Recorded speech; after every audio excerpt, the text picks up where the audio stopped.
Great Expectations by Charles Dickens. Chapter 45.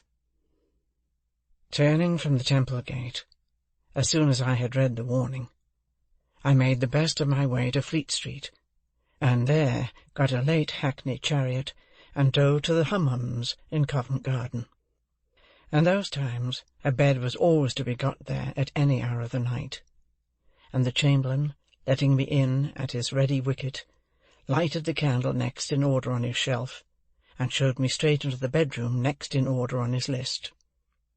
It was a sort of vault on the ground floor at the back, with a despotic monster of a four-post bedstead in it, straddling over the whole place, putting one of his arbitrary legs into the fireplace, and another into the doorway, and squeezing the wretched little washing-stand in quite a divinely righteous manner. As I had asked for a night-light, the chamberlain had brought me in, before he left me, the good old constitutional rushlight of those virtuous days, an object like the ghost of a walking-cane, which instantly broke its back if it were touched, which nothing could ever be lighted at, and which was placed in solitary confinement at the bottom of a high tin tower, perforated with round holes that made a staringly wide-awake pattern on the walls. When I had got into bed, and lay there footsore, weary, and wretched, I found that I could no more close my own eyes than I could close the eyes of this foolish Argus. And thus, in the gloom and death of the night, we stared at one another. What a doleful night! How anxious, how dismal, how long! There was an inhospitable smell in the room, of cold soot and hot dust, and, as I looked up into the corners of the tester over my head, I thought what a number of blue-bottle flies from the butcher's, and earwigs from the market, and grubs from the country, must be holding on up there, lying by for next summer. This led me to speculate whether any of them ever tumbled down, and then I fancied that I felt light falls on my face, a disagreeable turn of thought, suggesting other and more objectionable approaches up my back. When I had lain awake a little while, those extraordinary voices with which silence teems began to make themselves audible. The closet whispered, the fireplace sighed, the little washing-stand ticked, and one guitar-string played occasionally in the chest of drawers. And about the same time the eyes on the wall acquired a new expression, and in every one of those staring rounds I saw written, "Don't go home." Whatever night fancies and night noises crowded on me, they never warded off this "Don't go home." It plaited itself into whatever I thought of as a bodily pain would have done. Not long before, I had read in the newspapers how a gentleman, unknown, had come to the Hum-Hums in the night, and had gone to bed, and had destroyed himself, and had been found in the morning weltering in blood. It came into my head that he must have occupied this very vault of mine, and I got out of bed, to assure myself that there were no red marks about, then opened the door to look out into the passages, and cheer myself with the companionship of a distant light, near which I knew the chamberlain to be dozing. But all this time, why I was not to go home, and what had happened at home, and when I should go home, and whether Provis was safe at home, were questions occupying my mind so busily that one might have supposed there could be no more room in it for any other theme.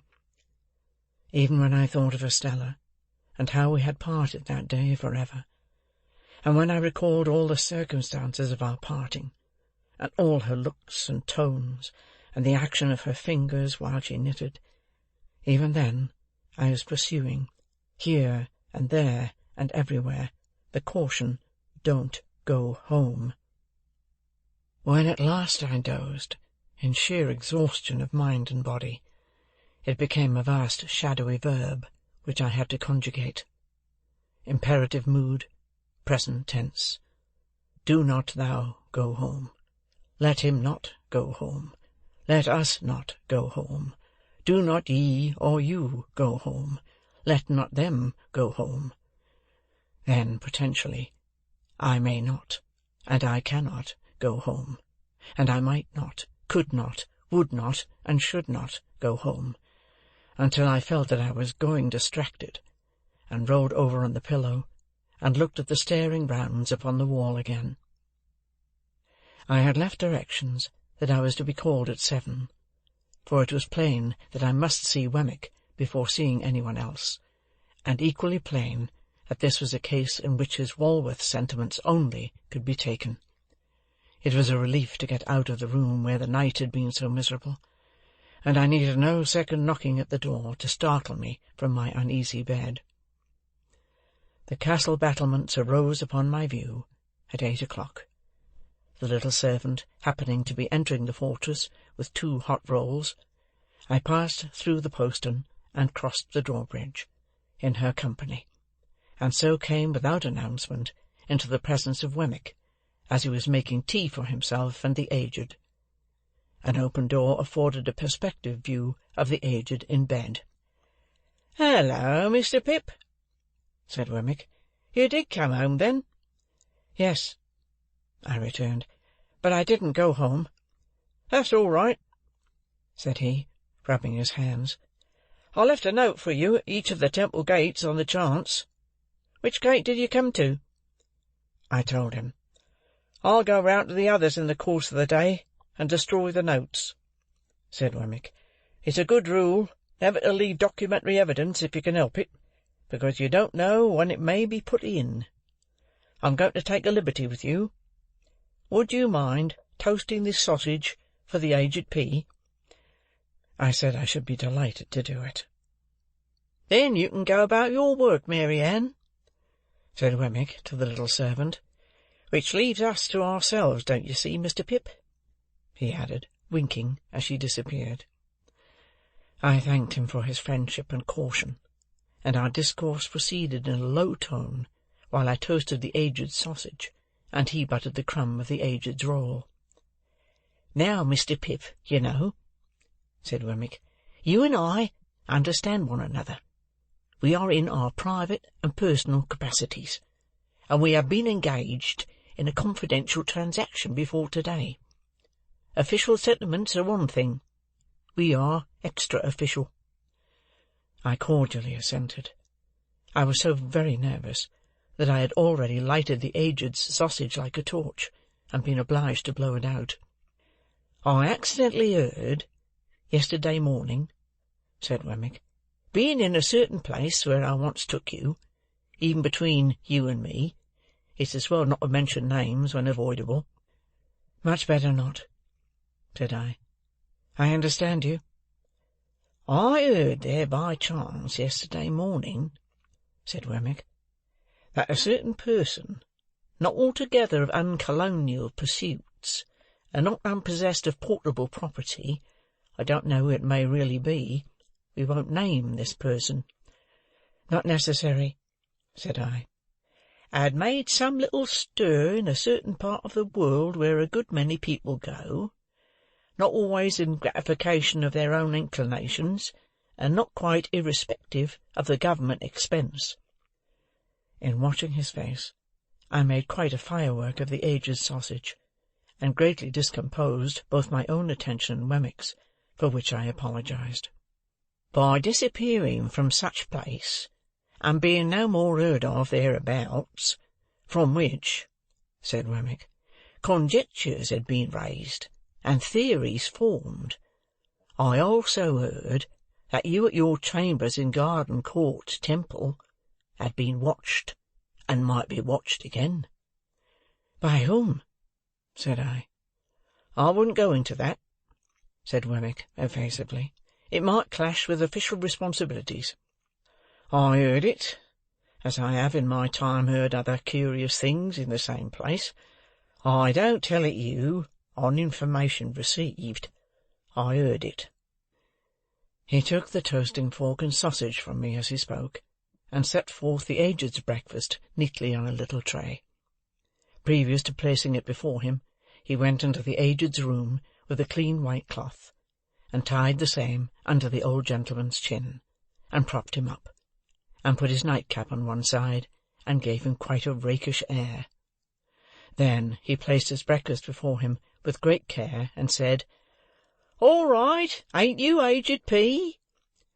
To which the cheerful aged reply, "All right, John, my boy, all right." As there seemed to be a tacit understanding that the aged was not in a presentable state, and was therefore to be considered invisible, I made a pretence of being in complete ignorance of these proceedings. "This watching of me at my chambers, which I have once had reason to suspect," I said to Wemmick when he came back, "is inseparable from the person to whom you have adverted, is it?" Wemmick looked very serious. "I couldn't undertake to say that, of my own knowledge. I mean, I couldn't undertake to say it was at first. But it either is, or it will be, or it's in great danger of being." As I saw that he was restrained by fealty to Little Britain from saying as much as he could, and as I knew with thankfulness to him how far out of his way he went to say what he did, I could not press him. But I told him, after a little meditation over the fire, that I would like to ask him a question, subject to his answering or not answering as he deemed right, and sure that his course would be right. He paused in his breakfast, and crossing his arms, and pinching his shirt-sleeves (his notion of indoor comfort was to sit without any coat), he nodded to me once to put my question. "You have heard of a man of bad character, whose true name is Compeyson?" He answered with one other nod. "Is he living?" One other nod. "Is he in London?" He gave me one other nod, compressed the post-office exceedingly, gave me one last nod, and went on with his breakfast. "Now," said Wemmick, "questioning being over," which he emphasized and repeated for my guidance, "I come to what I did, after hearing what I heard. I went to Garden Court to find you. Not finding you, I went to Clarriker's to find Mr. Herbert." "And him you found?" said I, with great anxiety. "And him I found. Without mentioning any names, or going into any details, I gave him to understand that if he was aware of anybody, Tom, Jack, or Richard, being about the chambers or about the immediate neighbourhood, he had better get Tom, Jack, or Richard out of the way while you were out of the way." He would be greatly puzzled what to do. He was puzzled what to do, not the less because I gave him my opinion that it was not safe to try to get Tom, Jack, or Richard too far out of the way at present. Mr. Pip, I'll tell you something. Under existing circumstances, there's no place like a great city when you are at once in it. Don't break cover too soon. Lie close. Wait till things slacken before you try the open, even for foreign air." I thanked him for his valuable advice, and asked him what Herbert had done. "Mr. Herbert," said Wemmick, "after being all of a heap for half an hour, struck out a plan. He mentioned to me as a secret that he is courting a young lady who has, as no doubt you are aware, a bedridden pa, which pa, having been in the purser line of life, lies abed in a bow window where he can see the ships sail up and down the river. You are acquainted with the young lady, most probably?" "Not personally," said I. The truth was that she had objected to me as an expensive companion who did Herbert no good, and that, when Herbert had first proposed to present me to her, she had received the proposal with such very moderate warmth, that Herbert had felt himself obliged to confide the state of the case to me, with a view to the lapse of a little time before I made her acquaintance. When I had begun to advance Herbert's prospects by stealth, I had been able to bear this with cheerful philosophy. He and his affianced, for their part, had naturally not been very anxious to introduce a third person into their interviews, and thus, although I was assured that I had risen in Clara's esteem, and although the young lady and I had long regularly interchanged messages and remembrances by Herbert, I had never seen her. However, I did not trouble Wemmick with these particulars. "The house with the bow window," said Wemmick, "being by the river side, down the pool there, between Limehouse and Greenwich, and being kept, it seems, by a very respectable widow, who has furnished up a floor to let. Mr. Herbert put it to me, what did I think of that as a temporary tenement for Tom, Jack, or Richard?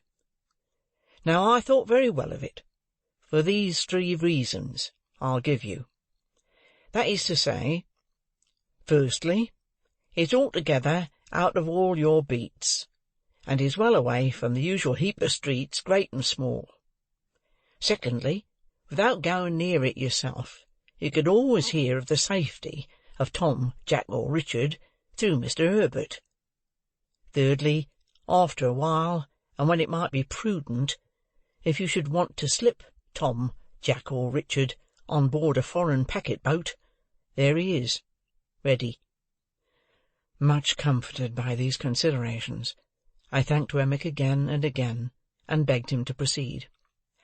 "Well, sir, Mr. Herbert threw himself into the business with a will, and by 9 o'clock last night he housed Tom, Jack, or Richard, whichever it may be, you and I don't want to know, quite successfully. At the old lodgings it was understood that he was summoned to Dover, and in fact he was taken down the Dover road and cornered out of it. Now, another great advantage of all this is, that it was done without you, and when, if any one was concerning himself about your movements, you must be known to be ever so many miles off, and quite otherwise engaged. This diverts suspicion and confuses it, and for the same reason I recommended that even if you came back last night, you should not go home. It brings in more confusion, and you want confusion." Wemmick, having finished his breakfast, here looked at his watch and began to get his coat on. "And now, Mr. Pip," said he, with his hands still in the sleeves, "I have probably done the most I can do, but if I can ever do more from a Walworth point of view, and in a strictly private and personal capacity, I shall be glad to do it. Here's the address. There can be no harm in your going here to-night, and seeing for yourself that all is well with Tom, Jack, or Richard before you go home, which is another reason for your not going home last night. But after you have gone home, don't go back here. You're very welcome, I am sure, Mr. Pip." His hands were now out of his sleeves, and I was shaking them. "And let me finally impress one important point upon you." He laid his hands upon my shoulders, and added in a solemn whisper, "Avail yourself of this evening to lay hold of his portable property. You don't know what may happen to him. Don't let anything happen to the portable property." Quite despairing of making my mind clear to Wemmick on this point, I forbore to try. "Time's up," said Wemmick, "and I must be off. If you had nothing more pressing to do than to keep here till dark, that's what I should advise. You look very much worried, and it would do you good to have a perfectly quiet day with the aged. He'll be up presently, and a little bit of—you remember the pig?" "Of course," said I. "Well, and a little bit of him. That sausage you toasted was his, and he was in all respects a first-rater. Do try him, if it is only for old acquaintance' sake. Good-bye, aged parent," in a cheery shout.